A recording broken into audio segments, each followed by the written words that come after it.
Hola, bienvenido al primer capítulo de la serie Salud Metabólica.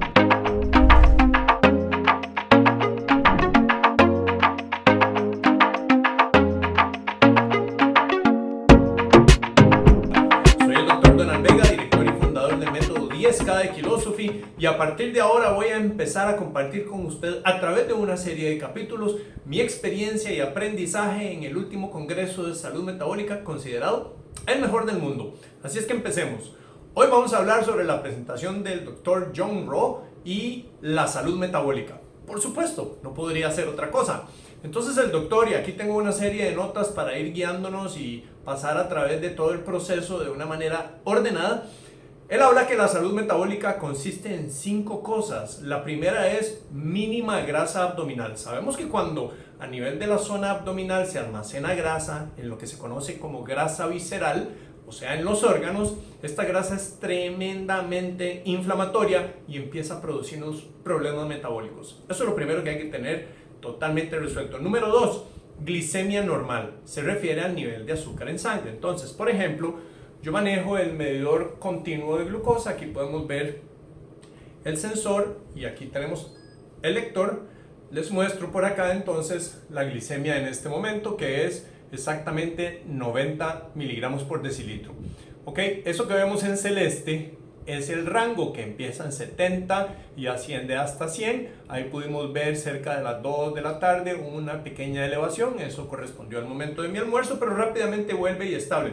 Y lo cierto del caso es que quienes llevamos una alimentación cetogénica, pues nuestra curva es súper aburrida porque siempre está así, plana. Pero bueno, eso es precisamente lo que él menciona, glicemia totalmente normal. Y si es estable, todavía aún muchísimo mejor. El tercer punto es apetito y energía estable. Pero vamos, eso no es lo que la mayoría de la gente experimenta. Recordemos, la gente desayuna o almuerza y rapidito, 2 horas después necesita estar consumiendo la merienda. En parte porque así se nos ha educado por parte de la nutrición tradicional, pero lo cierto del caso es que nuestro cuerpo está diseñado, como lo vamos a ver ahora más adelante, para estar completamente estable y no necesita estar comiendo a cada rato, especialmente si los niveles de glucosa están completamente estables. El punto número 4 al que él hace referencia es la presión sanguínea completamente normal, es decir, no sufrir de hipertensión arterial. Y el número 5 es músculos, articulaciones y huesos que nos permitan estar activos y ser libres. Es decir, que si yo quiero sentarme, que no me duela; si necesito levantarme, que no me duela; si tengo que bañarme, mover los brazos alrededor de mi cuerpo, lo puedo hacer de manera normal. Trabajos de la vida diaria, pero también si me gusta hacer un deporte, de repente quiero irme a escalar o quiero subir una montaña, andar en bicicleta, ir a nadar, ir a surfear, lo que sea, que mi cuerpo me permita experimentar esa libertad, pero sin medicamentos. Entonces, qué importante, ¿verdad? Poder contar con estos 5 elementos, y ahí podríamos estar hablando de que contamos con salud metabólica. Él menciona que el ADN o nuestros genes no son destino, y eso ya lo sabemos cerca de la década de los mediados de los 90, cuando se empieza a estudiar la epigenética. Como su nombre lo dice, epigenética significa por encima de los genes. ¿Y qué es lo que se ha encontrado? Que los genes, independientemente de la carga que traigan, lo que permite que esa carga se exprese, se suprima o simplemente se mantenga estable es lo que estamos recibiendo del ambiente. Pero ojo, también el ambiente incluye la parte interna, mental y emocional. O sea, todos los impulsos, la energía que recibimos afecta la expresión de los genes. Entonces, por ejemplo, si en mi familia corre el gen de diabetes tipo 2, y ahorita vamos a hablar un poquito de eso, puede ser que yo lo exprese, puede ser que no. Y para ejemplo les hablo del caso de mi madre. Mi madre en el 2001, a través de una intervención que fue interesante, porque recordemos, por lo menos como lo decimos en Latinoamérica, no hay profeta en su propia tierra. Mi madre me siguió la recomendación luego de que yo estudié uno de los libros que tengo acá sobre la doctora Schwarzbein, quien aseguraba haber revertido diabetes tipo 2 en más de 1000 pacientes. Al principio lo que hice yo fue descartar tal idea descabellada. Eso no es posible, la diabetes tipo 2 no se cura. Yo estaba todavía en formación estudiando nutrición. Pero bueno, me llamó la atención y yo creo que tengo una mentalidad algo innovadora. Entonces cuando algo se menciona me deja picando, tal vez lo puedo descartar de inicio, pero si hay algo de sustancia, entonces me gusta ir tras de ello. Me leí el libro cuando venía de vuelta de San Diego en el avión, fue fascinante. Aplicamos, me hizo caso mi madre. En el 2001, en 4 meses, revirtió diabetes tipo 2, algo que sabemos que es genético. Y nos dicen, la diabetes es una enfermedad crónica, es para toda la vida una vez que usted la contrae. Pero bueno, no es que uno la contrae, uno se la provoca porque activa los genes, por lo tanto, que expresan la diabetes tipo 2. En 4 meses, evidenciado por la hemoglobina glucosilada, mi madre quitó medicamentos, quitó insulina y quitó medicamentos también para la hipertensión arterial, y en 9 meses perdió 89 libras de peso. Entonces, qué importante lo que nos dice el doctor Rowe. No es destino nuestros genes, el ambiente es lo realmente importante. Él habla que hay una tríada del metabolismo, y esa tríada de metabolismo se afecta por epigenética. Entonces, habla de la inflamación tiene que estar controlada. Sabemos que el detonante de la decadencia metabólica y fisiológica son los altos niveles de inflamación. El segundo es el microbioma, que es la carga de bacterias que tenemos en nuestro intestino. Y el tercero es nuestro metabolismo. Y resulta que estos 3 son todos influenciados, por lo menos desde el punto de vista de lo que él habla, por nuestros alimentos. Ahora, dentro de nuestra perspectiva, sabemos que el ambiente modifica los genes, modifica la inflamación, el microbioma y también nuestro metabolismo a través de las 10 claves biológicas que nosotros promovemos, que es luz del sol, ciclos de sueño, cargas electromagnéticas, nuestros pensamientos, la forma en que respiramos, qué tomamos, cómo estamos comiendo, cómo nos movemos y hacemos ejercicio, termoterapia. Y muy importante, la parte de manejo de estrés. Entonces, claro, el ambiente en general puede modificar la expresión de nuestros genes, y esa triada, que es la que define si hay o no salud metabólica, es importante entender, por lo tanto, que está influenciada, por supuesto, por todos estos elementos ambientales. Él hace también mención de que hace unos 200.000 años hubo una extinción masiva, y los pocos seres humanos que sobrevivieron, se calcula que fueron cerca de 200 en la parte sur de África, sobrevivieron y lograron avanzar y evolucionar, es decir, mantenerse vivos y empezar a avanzar y con vitalidad, gracias a que su fuente de alimentos se convirtió en aquello que está en el mar, particularmente los moluscos y mariscos, y pescados también. Y resulta que por el alto contenido de omega 3, EPA y DHA, así como selenio y otros micronutrientes que están muy concentrados en estos tipos de alimentos, el ser humano empieza a aumentar su masa cerebral, lo que le permite mayor inteligencia y le permite avanzar muchísimo más rápido. Porque resulta que nuestro cerebro está formado de grasa. También hace referencia de que hace unos 10.000 años empieza el cultivo de cereales, no de tubérculos, sino de cereales, y en aquellos lugares en donde había cereales, repito, no tubérculos, empezó a darse un problema de desventaja social. Es decir, los cereales ya empiezan a hacernos problemas, como lo sabemos por lo menos a nivel metabólico, algo que yo confirmo cuando hago los experimentos, y que ustedes pueden irse al Instagram nuestro, Philosophy_nutrición, para que vean los diferentes experimentos que hago yo con alto consumo de carbohidratos, y como esa línea que ustedes vieron casi que plana, de pronto empieza a subir y bajar como si estuviera montado en una montaña rusa. Aparte de esos problemas, empieza entonces a darse un problema de inequidad social. Entonces ya los carbohidratos haciendo problemas desde el momento en que aparecen en la historia. Interesante. Luego, hace mención a que el ejército mongol, que tuvo el segundo imperio más grande que ha existido allá en el siglo XIII, en donde se experimentó el auge, era guiado por los soldados de origen mongol, que eran reconocidos por ser personas que no necesitaban andar cargando ollas e implementos para cocinar, porque podían pasar muchos días sin comer y sin tomar agua. Y su alimentación fundamental era a base de carnes, quesos, yogur y otros productos lácteos, lo que mantenía un nivel bastante estable de azúcar en sangre, como lo acabamos de ver en mi medidor continuo de glucosa. En oposición, bueno, y ellos presentaban, se decía, huesos fuertes, eran soldados sumamente armados físicamente y también con dentadura perfecta. En oposición a los campesinos chinos, a quienes ellos conquistaban, que tenían una alimentación basada completamente en cereales, débiles físicamente, tenían que estar comiendo a cada rato y pues obviamente si los mongoles no necesitaban prender fogatas para cocinar su comida, entonces tenían ventaja porque no eran descubiertos en el momento en que se acercaban a alguna población, pero estos chinos comiendo a base de cereales tenían dientes que estaban en decadencia, huesos débiles, físicos débiles y eran fácilmente conquistados.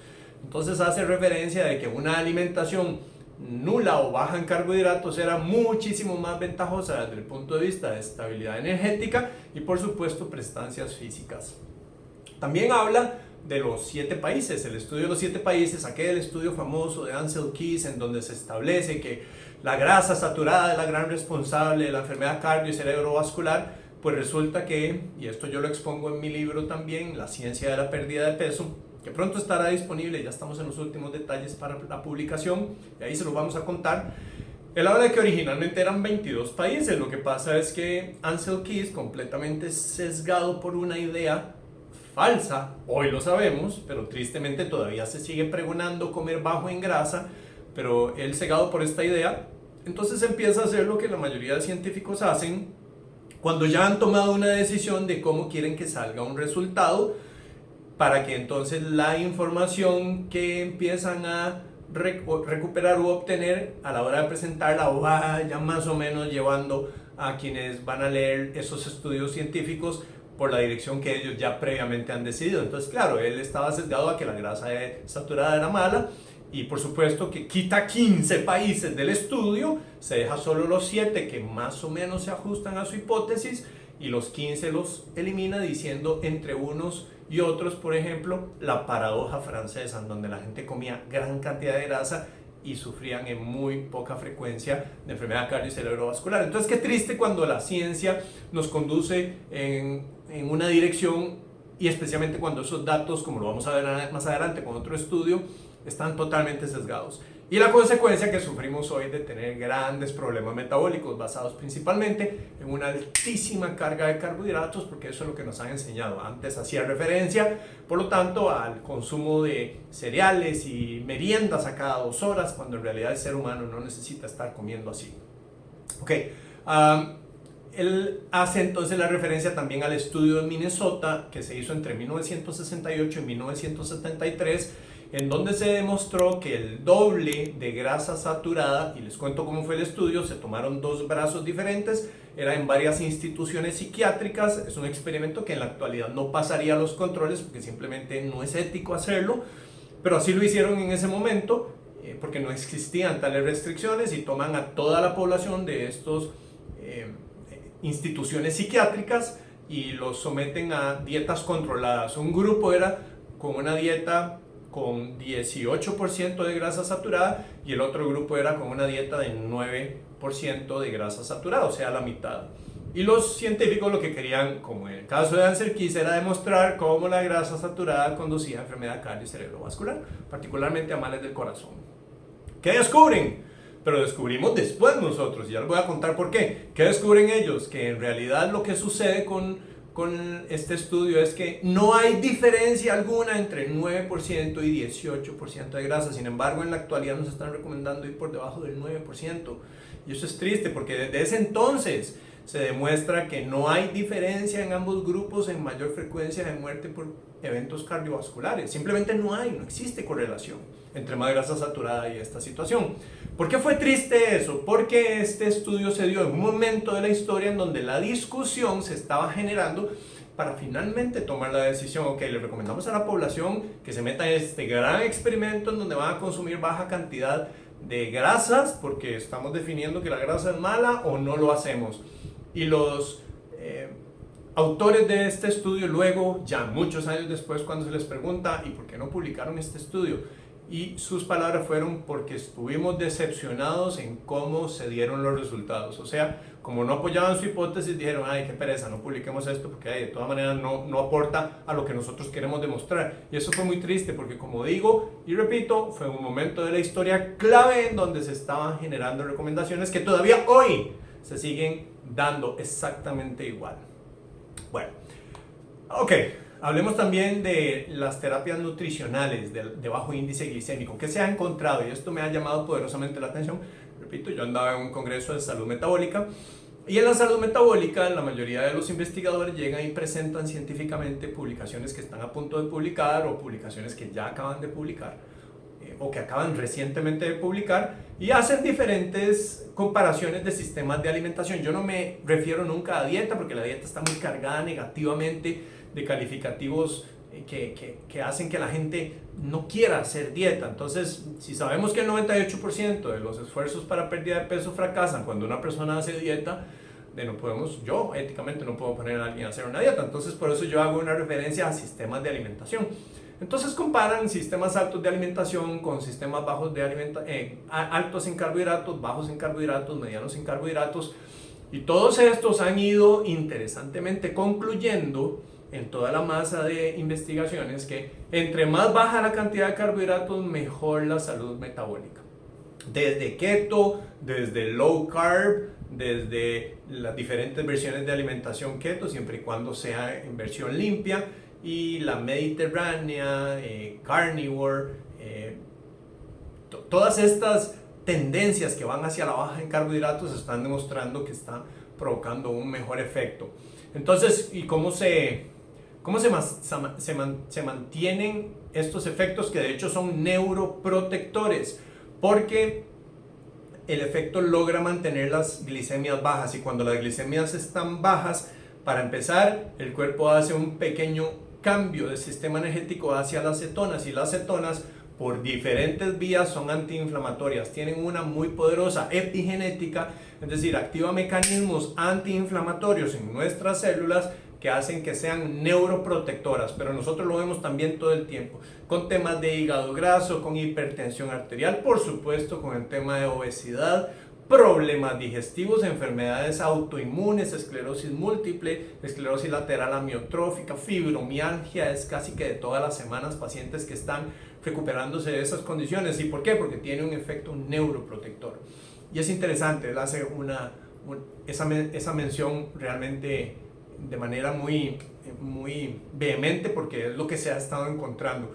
Luego también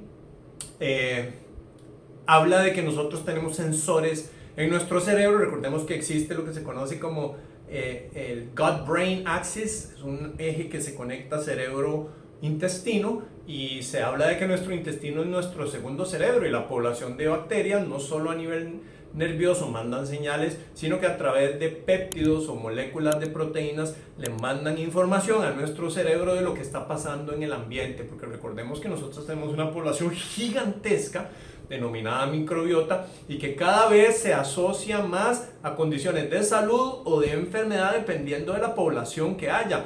Pero lo más interesante, como lo mencionaba yo al principio, es que el microbioma es completamente epigenético y depende en enorme medida de los niveles de estrés, pero también de qué estamos comiendo. Entonces, de esa manera, con lo que comemos logramos modificar la parte de esta biomasa o la microbiota, y generamos señales positivas o negativas, como lo vamos a hablar específicamente en la parte psiquiátrica y de epilepsia en unos futuros capítulos.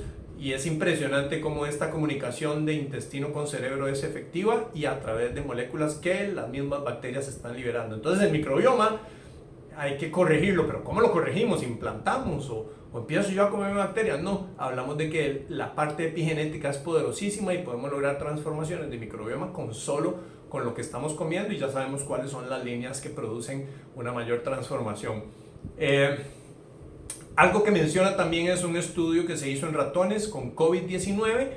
Los que estaban con keto tuvieron muchísimos mejores resultados. Les doy la referencia por si quieren buscarlo. Dice: Ketogenic diet restrains aging-induced exacerbation of coronavirus infection in mice. Entonces, independientemente de la edad, tuvieron muchísimo mejor resultado metabólico y recuperaciones más rápidas, y nosotros lo vemos todo el tiempo también porque tenemos estadística de los pacientes que han pasado por COVID llevando alimentación ya sea low carb o keto, y sus recuperaciones son extraordinarias y en muchos casos han estado en compañía de personas enfermas y no se han infectado. No puedo decir que haya sido específicamente por eso, porque no se puede decir, pero sí hay un efecto protector demostrado por este estudio.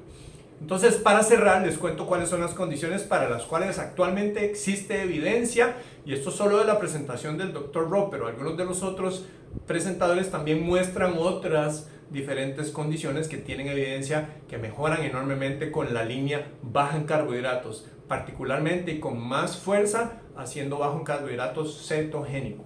Entonces les menciono algunas de ellas, son esclerosis lateral amiotrófica, enfermedad de Alzheimer, autismo, desorden afectivo bipolar, tumores cerebrales, desórdenes cognitivos, depresión, diabetes, deficiencia GLUT1. El GLUT1, el transportador GLUT1, es el que permite el paso de la glucosa de nuestra sangre hacia nuestro cerebro. Y hay personas que nacen con la deficiencia del GLUT1, del transportador GLUT1. Entonces, esas personas no pueden hacer utilización de glucosa. Y su cuerpo, cuando empiezan a aplicar la alimentación cetogénica, empiezan a tener una transformación increíble. Tuvimos el caso de una niña. Ella estaba viéndose en el hospital de niños en Costa Rica. De hecho, recuerdo hace unos 6 años contacté a Beth Supek, de quien también voy a hablar en uno de los capítulos, para que me hiciera un entrenamiento a mi personal sobre todo el tema de la aplicación de la alimentación. Y ella me contaba que ella había hecho el entrenamiento en la parte de nutrición en el hospital de niños. Pero esta pacientita nos llegó por medio del papá, que nos cuenta que estaban llevando alimentación cetogénica, y cuando la analizamos nos dimos cuenta que era cualquier otra cosa menos cetogénica. Entonces, claro, la chiquita estaba súper débil. Apenas hicimos la implementación adecuada de la alimentación, se le hizo correctamente y de manera purista. Es como un cambio de la noche a la mañana en esta niña. No estoy diciendo que haya sido malintencionado por parte del equipo de tratamiento, simplemente que es lo que nosotros en Costa Rica llamamos el teléfono chocho. Se manda un mensaje y el segundo receptor del mensaje se vuelve emisor y lo cambia un poquito, y después otro lo cambia un poquito, y al final el mensaje es completamente diferente a lo que se dijo en el primer momento, ¿verdad? Por eso es que siempre hay que verificar las fuentes primarias y no asumir cuando uno recibe un mensaje de alguien y decir que, ok, eso es, hay que asegurarse. Y en este caso, pues fue simplemente información que se fue tergiversando hasta que dieron una alimentación cetogénica, pero que era todo menos cetogénica. Entonces el GLUT1 es importantísimo, glucogenosis tipo 5, la enfermedad de Huntington, hipertensión arterial, síndrome metabólico, que son 5 cosas. Cuando se sufren 3 de esas 5 se denomina síndrome metabólico. ¿Cuáles son? Hipertensión arterial, obesidad central, glucosa elevada en sangre o prediabetes o diabetes tipo 2, cualquiera que haya sido diagnosticado, pero ya con glucosa elevada en sangre ya es uno de los signos o criterios. Colesterol HDL, colesterol bueno bajo, y triglicéridos elevados. Cuando se tienen 3 de esos, hay síndrome metabólico. 4 o 5, ya todavía muchísimo peor. La alimentación cetogénica optimiza los 5 criterios. Interesantísimo. Migraña, citopatías mitocondriales del tipo PDH, SSADH, deficiencia ETC, esclerosis múltiple, narcolepsia, obesidad, síndromes de dolores, enfermedad de Parkinson, disquinexias paroxismales, mioclono posthipóxico, esquizofrenia, desórdenes del sueño, infarto cerebral y del corazón, lesión traumática del cerebro y de la médula espinal y ansiedad. Entonces, bueno, esta fue la primera presentación. Vamos a entrar en otros esquemas diferentes. Vamos a hablar de la parte neurológica, de la parte emocional y condiciones psiquiátricas. Vamos a hablar sobre el tema de cáncer. Entonces estén pendientes para la próxima entrega, porque esta serie de salud metabólica está interesantísima y no nos la podemos perder. Recuerden, como siempre, inscríbanse o suscríbanse al canal para que les llegue la información de cuando hay un nuevo episodio, y así usted pueda verla, y si le interesa, pues nos puede ayudar a difundir el mensaje, que es realmente lo que queremos hacer, es compartir esta información. Bueno, un placer estar con ustedes y muchísimas gracias. Estamos entonces para la próxima edición, apenas esté lista. Recuerde, suscríbase para que le llegue el mensaje.